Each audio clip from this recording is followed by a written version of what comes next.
This is Meridian Tonight with Mike Devons and Natalie Gray.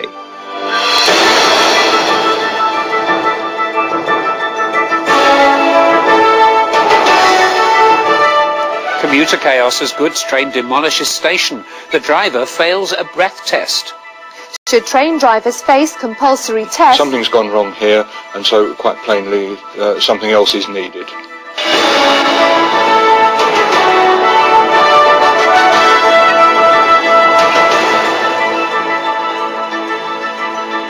Good evening. A train driver has been suspended from duty following the crash which demolished parts of Maidstone East Railway Station. British Transport Police say that Graham Barnes was breathalyzed shortly after the accident and failed. Mr Barnes was at the controls of a freight train which ran off the rails and ploughed into station buildings.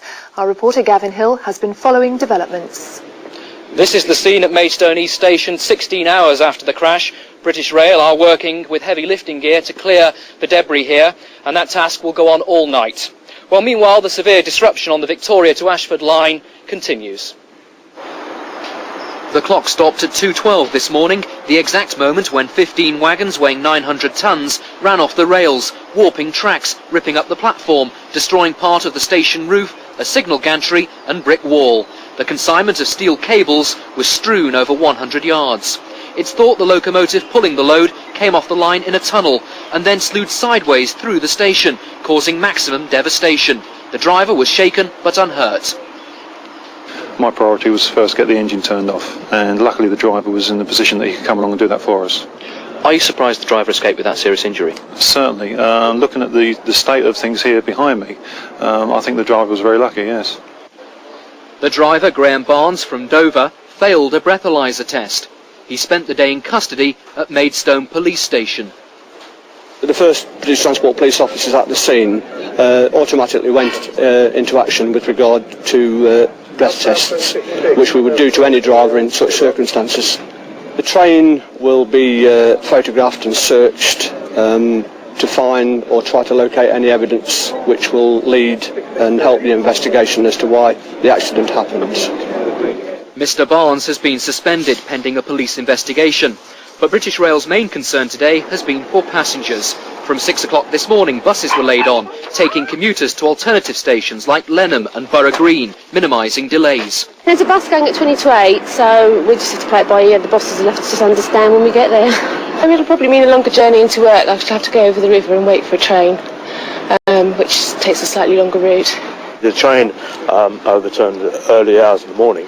They could have got it a bit more organised by now, I think. I'm going to be probably 2 hours late for work. You're a commuter from here, are you? Yeah, but I work for British Rail, so they'll understand. Damage to the station and rolling stock has been put at £500,000. Late this morning, heavy machinery was moved in to clear the tracks of rubble and twisted metal. British Rail hope to reopen part of the station tomorrow, providing a shuttle service to London.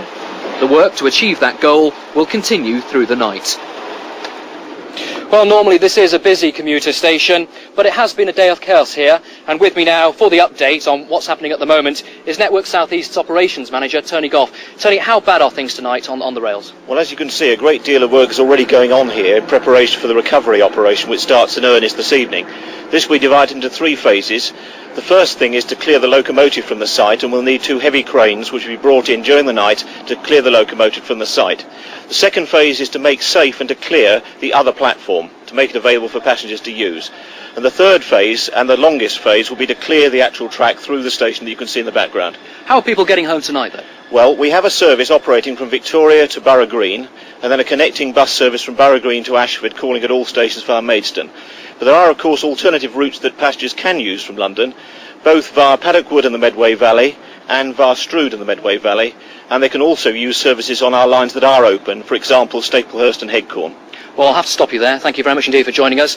Well, from us here at Maidstone East Railway Station, it's back to you in the studio. Later in the programme we will be giving you exact details on how to avoid the chaos and get to work in the morning. And as we heard in Gavin's report, the driver has failed a breath test. It comes only days after BR announced random breath tests for its staff. But in the light of this and other recent rail disasters, some groups are saying that's still not enough. Richard Brock reports. The Cannon Street crash in 1991. 2 people are killed, and 542 injured when a commuter train from Sevenoaks smashes into the buffers. After the accident, the train driver, Maurice Graham, is found to have traces of cannabis in his body. It was an accident which helped shape the 1992 Transport at Work Act, which demands compulsory testing of train drivers for alcohol and drugs if they're involved in an accident. But from next month, BR is getting tougher on all its workers. Anyone found with a blood alcohol level of 30 milligrams, compared with a driving limit of 80 milligrams, will face likely dismissal. There'll be random testing for drugs, but not for alcohol. In the light of today's accident, BR's policy is being questioned. I think we do have to ask what procedures there are at BR for controlling the state in which their drivers drive, and it doesn't only apply to alcohol, it can also apply to exceeding tiredness and various other conditions.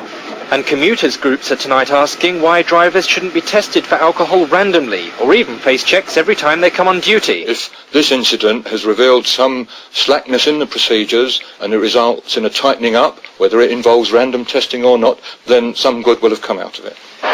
Officials from the Train Drivers Union wouldn't oppose random testing, but believe the present rules are strict enough. I'm in favour of anything that leads to rail safety. What I'm opposed to is harassment, and if the driver has not been drinking, he's got nothing to worry about, and that's the rule. Drivers shouldn't drink on duty.